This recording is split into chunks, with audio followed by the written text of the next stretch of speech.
Renault Kiger is a great value proposition in the sub-4 meter SUV segment. Now the new Toyota Taisor also seems to work to a similar brief, but which one does it more convincingly? Let's find out. Look at the two together and the Renault Kiger stands out with its SUV-like presence. Now both do a good impression of the big grille and split headlamp look, but the tall stance and high bonnet line of the Kiger give it far more road presence. The more bulged bodywork also helps in this regard. The rear too is quite smart with its compact sloping shape and the attractive lighting. The Toyota Taisor may be quite similar to the Fronx, but the new grille and lighting does help it stand out. Its softer theme has a more committed edge to it given that it is wider and lower than the Renault. But the bodywork is simpler, and while it looks most like a hatchback from the rear, the full width lighting does draw a good amount of attention. That said, you will be wanting for that full SUV experience out on the road. Now at 308 litres, the Taisor's boot space is pretty much par for the course in the segment, and like we've seen before, to carve out this space you need a high lip and a low floor. Now it isn't as high as in the Kiger, but it's still quite a task to picking up heavy items and putting them in. But once inside you realize the space itself is quite practical. It's fully flat. The sides are quite flat, the wheel arches don't intrude too much into the cabin itself, and you also get a 60-40 split function, so weekend luggage for a family of 4 is pretty doable in the Taisor. Now the Kiger's opening isn't as wide as the Taisor, and even the lip is slightly higher, so putting stuff in is going to be even tougher than in the Taisor. But you do realize that at 405 litres, the Kiger has one of the largest boots in the segment. And that really seems to be, at least in this case, down to the length of it. So while we have these bags here right now, even a larger suitcase will fit in face down quite easily here, which in the real world means even more space for your family. And just like the Taisor, the sides are flat, so even bigger items will fit pretty well inside the Kiger. Unlike the more premium offerings in the sub-4 meter SUV space, you will find that the cabins of both these cars feel built to a cost. This is mainly apparent in the slightly hollow plastics that you'll find all around, but here too both have their pros and cons. The Taisor's plastic feel of a slightly lower grade but are more consistently put together, whereas in the Renault you notice the materials themselves seem to be of a higher grade. Taking this further, the switches and controls. The Taisor has some great feeling climate control functions and large buttons, but it loses out on its steering controls and window switches. With the Renault, it's just the opposite.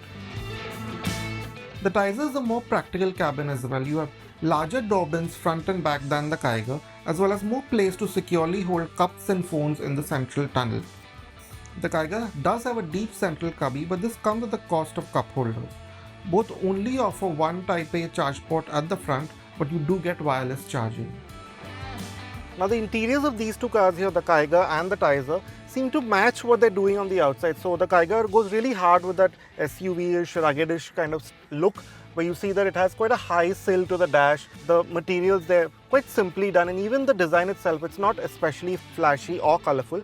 Whereas the Taisor, it gives you all those varying colors and finishes and angular elements on the dash, which makes it, if you will, a bit more contemporary. The Toyota Taisor makes do with analog dials, but once you get the hang of it, the head-up display is a useful complement to it that functions nearly like a digital driver's display. It offers clear, concise information that's present right in front of you. The Kiger's part digital instrumentation is also functional and offers various layout options that are useful, but the graphics could have been smoother. Both these SUVs also do well with their touchscreens. The Kiger's 7-inch is slightly smaller than the Taisor's 9-inch unit, but its simplicity makes it easier to get used to.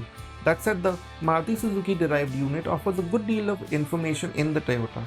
It's a touch more responsive and is more logically laid out. A great attribute of both is how easy it is to get up and running with the wireless Android Auto and Apple CarPlay function on the move. Now to start with, it's much easier to get into the Taisor than it is in the Kiger. This opening itself is slightly larger, and just the way the seat is sort of integrated into the whole rear structure of the car, it's somewhat simpler. Now, if space is your number one priority, then this is pretty much one of the best you can find in the segment, to be honest. As you can see, I have a good deal of knee room. Even my legs get in right under the seat, which is a bit difficult in the Kiger. The sort of rails for the seat get in the way. So yeah, if you are especially tall, it sort of does hamper your foot comfort, and even in terms of absolute legroom, that's slightly lacking compared to this one. Now, where it doesn't lack is in headroom, again because of its more practical shape. You do get more headroom than this, and with this sloping roof line, it doesn't help matters for the Taisor. But having said that, this actually feels like the area cabin because of the all black color theme in that and the high window sill. You do feel somewhat cocooned together a bit more in that. Now coming to the seat comfort, this is again, given the width of the whole car, it is a wider seat, so the person sitting in the middle will be more comfortable, and both give you sort of flat benches, so that's not that much of an issue. But in the Kiger, it's a completely flat floor or nearly flat, whereas you have this hump here which sort of gets in the way of foot movement. Now another thing that the Taisor misses, which ideally it should have had, is a center armrest, which the Kiger gives you, but the Kiger doesn't give you a center headrest, which is a bit of a miss. Now in terms of amenities, you have rear AC vents in both. The Kiger for some reason doesn't give you anything more than a 12-volt charge port, but here you get two USB Type A and Type C ports, which really are a good addition. As is the norm in this segment, both the cars here come reasonably well equipped, both in terms of features and safety, although the lack of ventilated seats is a miss in both.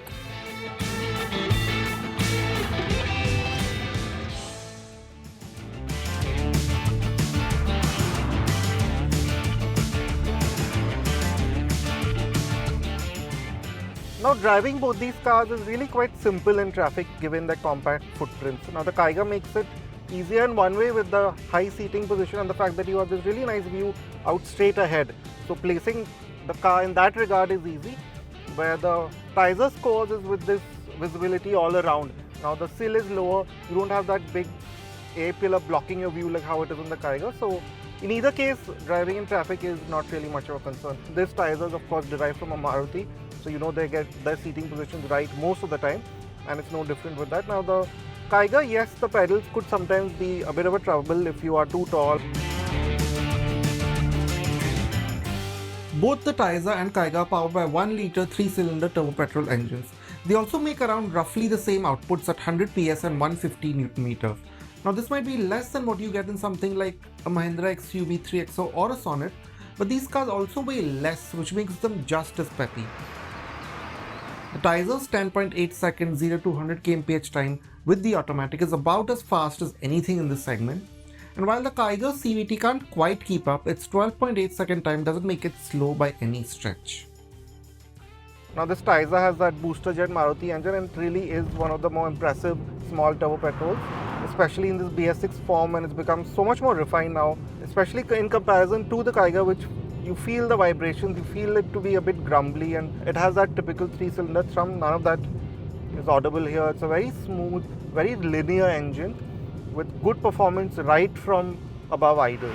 Now with the Kiger, it takes some waking up, so to speak.